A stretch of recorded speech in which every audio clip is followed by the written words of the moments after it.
Choosing a table salt can feel like one of the easiest decisions in the supermarket, yet a crowded shelf can turn that simple pick into a choice between value, recognition, and visual appeal. In just a few seconds, one product earns a place in the trolley, while another is left behind. So, what actually influenced that choice? Price, promotion, packaging, brand familiarity, or shelf visibility? Today, Kiwi Market News investigates how table salt brands compete at the point of purchase. What looked like a simple salt choice sits inside a much bigger market story. New Zealand grocery market remains highly concentrated. In 2025, the regulated grocery retailers accounted for 82% of national grocery sales, leaving only 18% to other retailers. Even Auckland, the country's most competitive grocery region, remained concentrated, with those retailers holding 71% of the market. Price pressure hasn't disappeared either. The Commerce Commission retail food price measure rose 4.6% in the year to December 2025, keeping value firmly in focus. The table salt aisles bring the market pressure into one familiar space. Tomato, barbecue, sweet chili, and mustard products may serve similar everyday purposes, but they compete in very different ways. Price, promotions, and pack size shared value, packaging, product range, shelf position, and the number of facing determine what shopper noted first. This investigation therefore asks, how effectively do table salt brands compete for attention at the budget touch point, and where the grades stand against branded and supermarket-owned brand alternatives?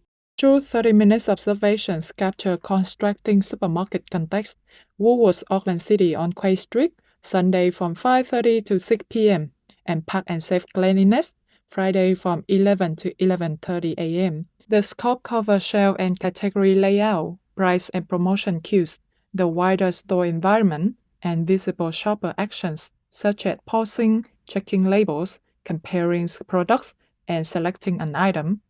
Without interviews, private motivation, demographic assumptions, online shopping, checkout behavior, and post-purchase use remain outside the scope. In terms of methodology, observation follow a structured checklist rather than general browsing. The log track each shelf encounter, approach, first point of attention, time spent, products handled, comparison order, price or label checks, return items, and final choice. Shelf notes cover Gregg's position, nearby competitors, facing value cues, promotions, and stocking. Secondary evidence was selected to challenge and explain these patterns. The Commerce Commission's provided market structure, while Consumer New Zealand examining food cost pressure and trust in supermarket pricing. Nelson IQ added a broader private label perspective, while academic studies indicated how facing shelf position and competitor proximity may influence attention and substitution. Finally, Woolworths and Park and Safe online listings cross-check range, pack size, advertised price, and promotions. Three findings emerged when shelf evidence was compared with wider market data. They moved from market pressure to promotion and finally to the decision moment itself. Finding 1 is a reason to choose gap. In both stores, Gregg sat among branded and supermarket-owned alternatives, on competing through price, pack size, promotion, and recognition. The shelf therefore created a rapid comparison task.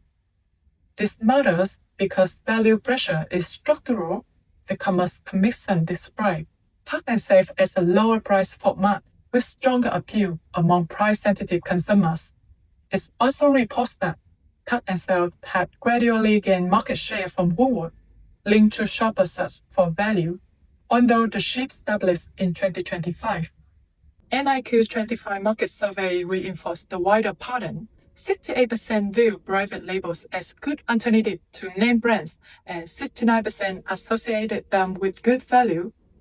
Yet the same research found continued willingness to trade up to premium brands. So Gregg doesn't necessarily have to be cheapest. It needs a clear and immediate reason to justify its choice, such as distinctive taste, heritage, format, or usage occasion. This is a possible reason to choose gap, not proof of lost sales. Finding 2 today is a trust tension, where promotional tasks appeared. They were among the clearest sales signals. breaking through repeated rows of bottles, but visibility isn't the same as trusted value. Consumer New Zealand Nationally Representative 2025 survey found that 38% rated supermarket loyalty costs as only slightly valuable or not valuable. 29% didn't trust supermarkets to price products or promotion fairly, and 29% said supermarkets were not upfront about pricing and promotion. There is a counterpoint. Commerce Commission research found that specials and loyalty benefits do influence decisions, while most respondents said unit price help them save and choose.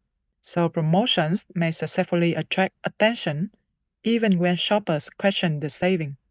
For Gregg, a promotion can trigger consideration, but it should be easy to verify through the final price, unit price, and pack size. Promotion can open the door, but it cannot carry the whole brand proposition. The last finding is substitution risk. Grace appear with an entirely grouped competitive set, allowing nearby sources to be compared quickly on price, size, flavor, packaging, and promotion. Adjacency therefore increases visibility while reducing the effort required to switch. A peer-reviewed eye-tracking study by Chandon and colleagues found that more facing increased visual attention and brand evaluation, and that top and middle shelves attracted more attention than lower shelves.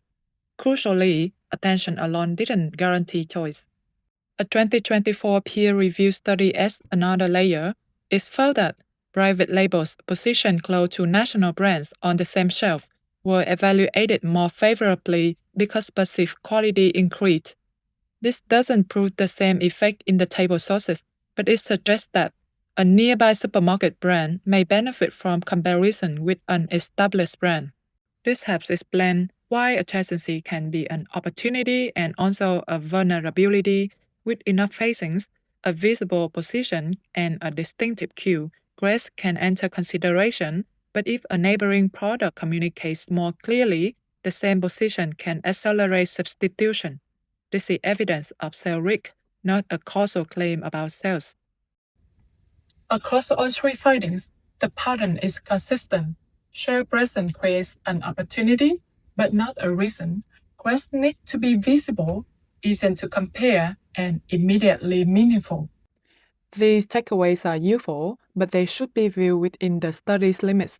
The fieldwork covers only 2 locations for 30 minutes each, at different times and on different days.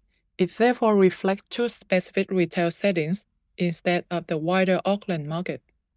Visible actions were recorded, but without interviews and motives such as price sensitivity or brand familiarity could not be confirmed. Also, physical retail conditions and online information may also change over time. Lastly, triangulation reduced these limitations but did not remove them. The findings should therefore be treated as a directional insights and possible explanations rather than representative conclusions. What gives shoppers a reason to choose Gregg? How they trust promotional value and which shelf cues influence comparison. To confirm what matters most and turn shelf signal into actionable market intelligence, the next step would be primary research. Jessie, Kiwi Market News Report, Auckland.